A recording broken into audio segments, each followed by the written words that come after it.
Hello everyone, आप सबका बहुत बहुत स्वागत है आपके अपने चैनल करिश्मा एकेडमी पर। हमारा कैश फ्लो स्टेटमेंट चैप्टर चल रहा था जिसमें हमने एडजस्टमेंट स्टार्ट की हुई थी। ठीक है, एडजस्टमेंट में हमने ये चार्जेस फिक्स्ड एसेट से रिलेटेड कर ली थी, प्रोविजन फॉर टैक्सेशन भी कर लिया था, इन्वेस्टमेंट की भी कर ली थी। आज हम ये वाली एडजस्टमेंट देखेंगे, फिक्स्ड एसेट और एक्यूमुलेटेड डेप्रिसिएशन की। ये हमने तब बनाना है, सबसे पहले तो आपने ध्यान देना है इन दोनों में डिफरेंस। ये हमने कब बनाना है, इसमें हमारे दो अकाउंट बनेंगे, ठीक है, और इसमें हमारा एक अकाउंट बनेगा। डिफरेंस ध्यान रखना, इसमें हमारा एक ही अकाउंट बनेगा फिक्स्ड एसेट, और इसमें हमारे दो अकाउंट बनेंगे, फिक्स्ड एसेट अकाउंट भी बनेगा और डेप्रिसिएशन अकाउंट भी बनेगा। इसको एक्यूमुलेटेड डेप्रिसिएशन अकाउंट भी बोल सकते हो, डेप्रिसिएशन अकाउंट भी बोल सकते हो, कोई दिक्कत नहीं है। ठीक है, आपको क्या करना है, कब बनाना है, पहले ये चीज देखनी है। आपको बैलेंस शीट के अंदर आपको क्या दिया होगा, फिक्स्ड एसेट्स दी होंगी, कुछ भी मतलब मशीनरी वगैरह जो भी हो सकती है। साथ में आपको लेस करके दिया होगा डेप्रिसिएशन। ये ध्यान रखना, बैलेंस शीट के अंदर, in balance sheet if it is given fixed asset minus less depreciation then we have to make these accounts.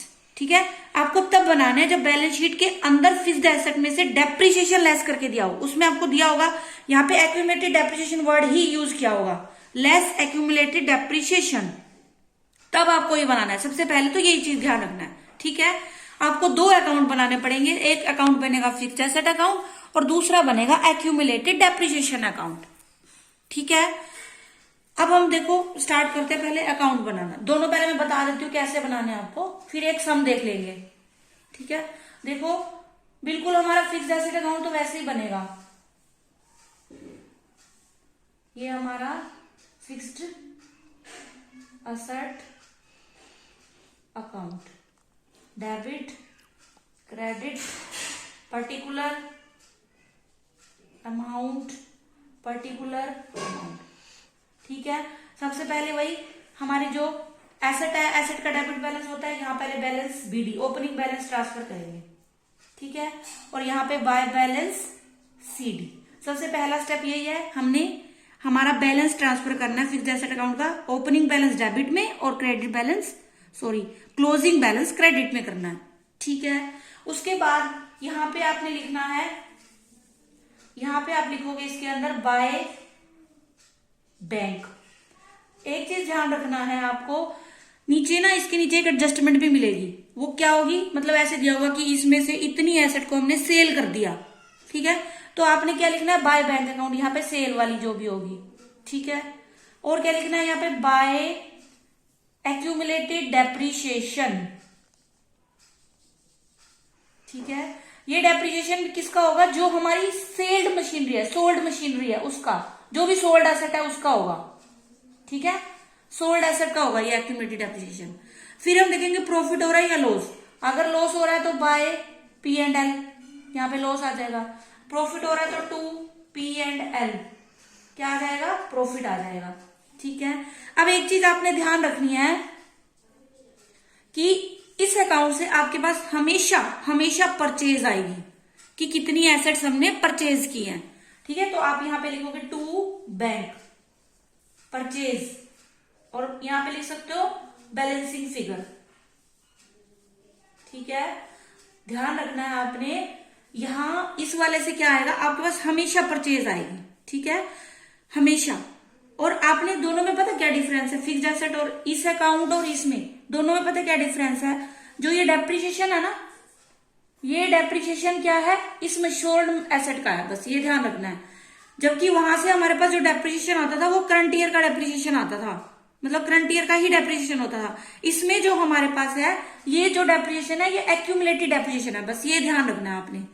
बनेगा वही, सब कुछ वही है, बस हमारे पास क्या आएगी, हमेशा इस अकाउंट से परचेज आएगी, ये ध्यान रखना है। ठीक है, उसके बाद आपको दो अकाउंट बनाने, एक बना लिया, दूसरा हमारा बनेगा डेप्रिसिएशन अकाउंट। अब बनाना है हमने एक्यूमुलेटेड डेप्रिसिएशन अकाउंट। वही हमारा पर्टिकुलर अमाउंट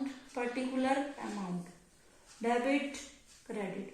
ठीक है, अब जो आपको लायबिलिटी के अंदर दिया होगा, आपने डेप्रिसिएशन का यहाँ पे लिखना है बाय बैलेंस बीडी। ओपनिंग कहाँ जाएगा, क्रेडिट में जाएगा, और क्लोजिंग आ जाएगा टू बैलेंस सीडी। ठीक है, यहाँ पे हम बंद कर देंगे। अब यहाँ पे आपने क्या रखना है, देखो जो ये वाला है ना बाय एक्यूमुलेटेड, वो यहाँ पे आ जाएगा हमारे पास। क्या आएगा, to fixed asset, fixed asset. ये उसका है जो हमने सेल किया है मशीनरी, जो भी एसेट है। ठीक है, उसके बाद यहाँ पे आपके पास क्या बचेगा, हमेशा बचेगा बाय पी एंड एल, यानी कि करंट ईयर का डेप्रिसिएशन बचेगा। आप ऐसे कह लो, करंट ईयर डेप्रिसिएशन बचेगा, यानी आप इसको बैलेंसिंग फिगर भी कह सकते हो। ठीक है, उस जो फिक्स्ड एसेट्स अकाउंट में बस यही डिफरेंस है, हमें जो डेप्रिसिएशन की अमाउंट है ना वो यहां से पता चलेगी करंट ईयर की। ये वाली कहाँ जाएगी आपकी, जो हम ऑपरेटिंग एक्टिविटी है ना, नॉन कैश आइटम में ऐड कर देंगे हम। और जो ये बैंक का है परचेज आएगी, ये आपकी कहाँ जाएगी, जो इन्वेस्टिंग एक्टिविटी में आ जाएगा, वहां पे आ जाएगा। ठीक है, एक बार और देख लो, दो अकाउंट बनेंगे, कब बनेंगे, जब आपको बैलेंस शीट के अंदर दिया होगा। ठीक है, fixed asset minus accumulated depreciation ऐसे दिया होगा, तब आपको दो अकाउंट बनाने हैं, फिक्स्ड एसेट और एक्यूमुलेटेड डेप्रिसिएशन अकाउंट का। इस अकाउंट से आपके पास हमेशा परचेज आएगी एसेट की, और इस अकाउंट से हमारे पास करंट ईयर का डेप्रिसिएशन आएगा। ये चीज ध्यान रखनी है। इस करंट ईयर के डेप्रिसिएशन को हमने ऑपरेटिंग में क्या करना होता है, ऐड करना होता है, नॉन कैश आइटम होती है ये। और ये जो है बैंक, ये कहाँ जाएगा आपका, इन्वेस्टिंग एक्टिविटी में जाएगा, वहां पे परचेज माइनस की आइटम हो जाएगी वहां पे एक तरह से। ठीक है, अब इसका एक सम देख लेते हैं और अच्छे से समझ आ जाएगा। अब देखो ये सम है, ऐसे दिया होगा, ये बैलेंस शीट है समझ लो। ठीक है, आपको ऐसे दिया होगा मशीनरी, और साथ में नीचे ही ये दिया है लेस डेप्रिसिएशन, एक्यूमुलेटेड डेप्रिसिएशन। ये अमाउंट है मशीनरी इतने की है, ये ऊपर 13 की है और ये 14 की है। 13 हमारा प्रीवियस ईयर हो गया और ये हमारा करंट ईयर हो गया। ठीक है, तो नीचे एक एडजस्टमेंट दी हुई है, during the piece of machinery costing 48,000 on which accumulated depreciation was 32,000 was sold rupees 12,000। इसने क्या बोला है कि ड्यूरिंग द, मतलब इस साल के दौरान एक मशीनरी थी जिसकी कीमत 48,000 थी, उसका जो डेप्रिसिएशन बनता था ना वो 32,000 था। यानी इसी मशीन का डेप्रिसिएशन दिया हुआ है, आपको बताया कि इस मशीन का डेप्रिसिएशन इतना बनता था और इसकी इतनी कीमत थी, और बेची कितने में, 12,000 में बेची है। अब हमको क्या करना है, दो अकाउंट बनाने हैं। सबसे पहले देखो हम बनाते हैं फिक्स्ड एसेट अकाउंट, फिर बनाएंगे डेप्रिसिएशन अकाउंट।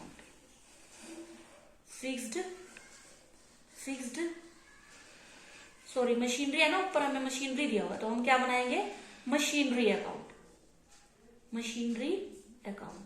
डेबिट क्रेडिट, यहाँ पे आ जाएगा हमारा पर्टिकुलर अमाउंट। ठीक है, अब देखो सबसे पहले वही हमारा पहला स्टेप क्या है, हमने बैलेंस ट्रांसफर करना है। देखो 13 वाला ओपनिंग है, तो यहाँ पे लिखेंगे टू बैलेंस बीडी, कितना है, 20 लाख। यहां हम लिखेंगे बाय बैलेंस सीडी, कितना है, 25,40,000। ठीक है, पहला स्टेप समझ आ गया होगा आपको। ठीक, अब देखो, अब नीचे जो एडजस्टमेंट दिया उसको देखते हैं। नीचे बताया है जो मशीनरी थी वो 48,000 की थी, ध्यान देना 48,000। यहां पे आप लिखोगे बाय बैंक, ठीक है, बाय एक्यूमुलेटेड डेप्रिसिएशन। ठीक है, अब देखो जो हमारा मतलब सेल कितने की किया, उसने बोला 12,000 की सेल किया हमने, तो यहाँ पे लिख दो 12,000 सेल हुए, जो यहाँ पे आ जाएगा सेल। ठीक है, एक्यूमुलेटेड डेप्रिसिएशन ने बताया है कि जो 48,000 की मशीनरी थी उसका डेप्रिसिएशन 32,000 है, तो यहां हम 32,000 लिख देंगे। ठीक है, ये थोड़ा सिमेट्री में लिखना है ना, ध्यान रखना, दोबारा लिख देते हैं 12,000 32,000।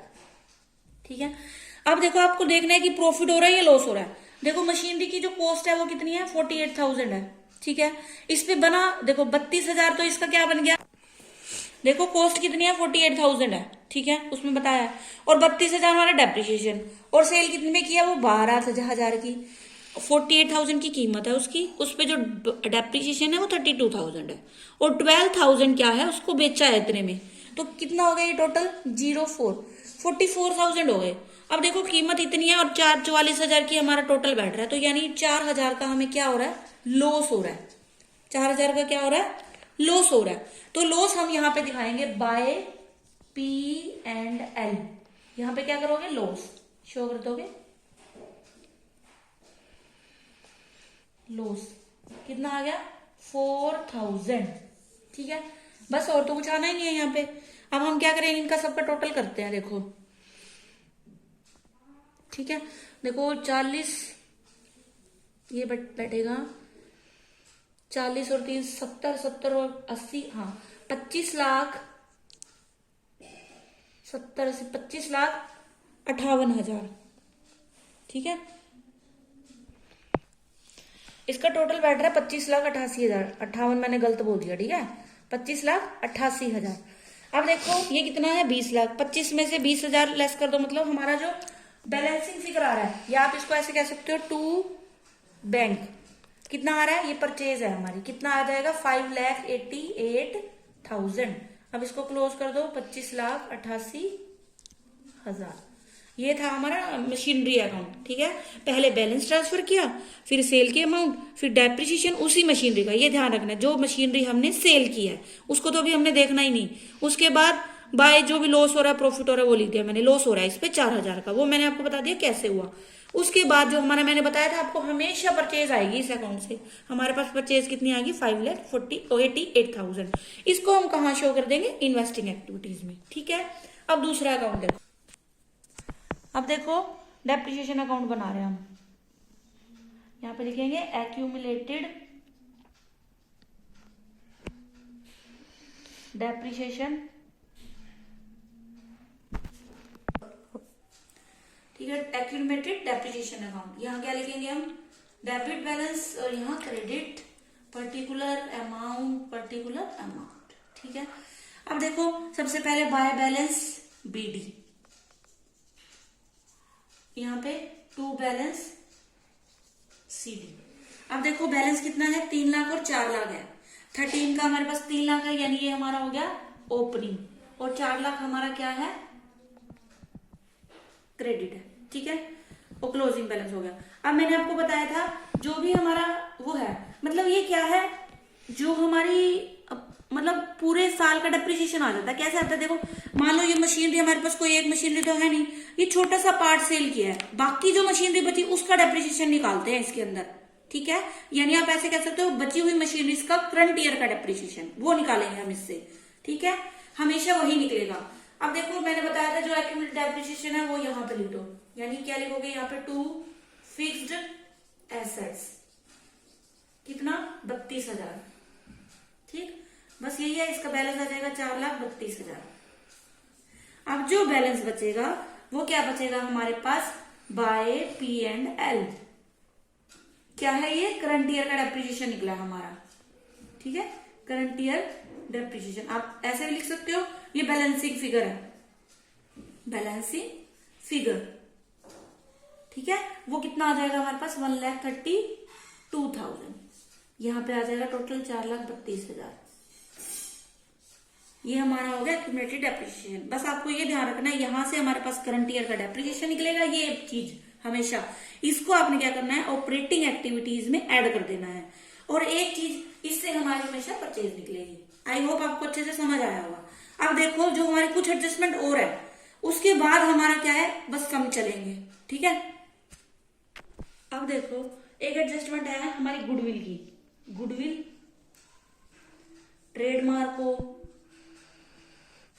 कॉपीराइट हो, ठीक है, कॉपीराइट या पेटेंट्स हो, कॉपीराइट या पेटेंट हो, तो इसको आपने क्या करना है, मैंने एक इसका बताया था कि राइट ऑफ करने हैं। दो चीजें, या तो ये बढ़ सकती है या कम हो सकती है बैलेंस शीट के अंदर। अगर ये कम हो रही है तो हमने इसको क्या करना है, अगर कम हो रही है, कम हो रही है तो क्या करना है, हमने इसको रिटर्न ऑफ करना है। ठीक है, बट अगर बढ़ रही है, इंक्रीज हो रही है, ठीक है, अगर डिक्रीज हो रही है तो राइट ऑफ समझना है, और अगर इंक्रीज हो रही है इनमें से ये कोई भी चीज, तो क्या है, ये परचेज समझना है अपने इसको। ठीक है, बढ़ रही है तो क्या है, ये परचेज समझना है, और इसको आपने इन्वेस्टिंग में शो करना है। ठीक है, तब कहाँ जाएंगी, ये इन्वेस्टिंग में। और अगर ये राइट ऑफ समझ रहे हैं तो ये कहाँ जाएंगी, ऐड होगी हमारी ऑपरेटिंग एक्टिविटीज में। ठीक है, ये थी हमारी एक एडजस्टमेंट, ध्यान रखना, ये मतलब आ जाती है, गुडविल की मोस्टली आ जाती है, बढ़ती हुई दिखा देते हैं वो, तो आपने उसको परचेज समझ के इन्वेस्टिंग में लिख देना है। ठीक है, एक और एडजस्टमेंट देखो हमारी। अब क्या है हमारी नेट प्रॉफिट से रिलेटेड एडजस्टमेंट है कुछ हमारी, वो देखो। अगर आपको दिया है जनरल रिजर्व क्वेश्चन के अंदर, मतलब बैलेंस शीट के अंदर दिया होगा जनरल रिजर्व, या आपको दिया है सिंकिंग फंड, या आपको दिया है कोई डिविडेंड, या आपको दिया है टैक्स कह लो, वैसे टैक्स का तो आप पहले भी देख चुके हो, टैक्स दिया है। ठीक है, अगर ये चीजें दी है तो ये सारी आपको क्या करनी है, नेट प्रॉफिट में ऐड करनी है, नेट प्रॉफिट। हाँ, एक चीज और ध्यान ना, जनरल रिजर्व कम भी हो सकता है, मतलब माइनस भी हो सकता है और प्लस भी हो सकता है, बट ये तीनों चीजें जो है ये हमेशा क्या होंगी, प्लस होंगी।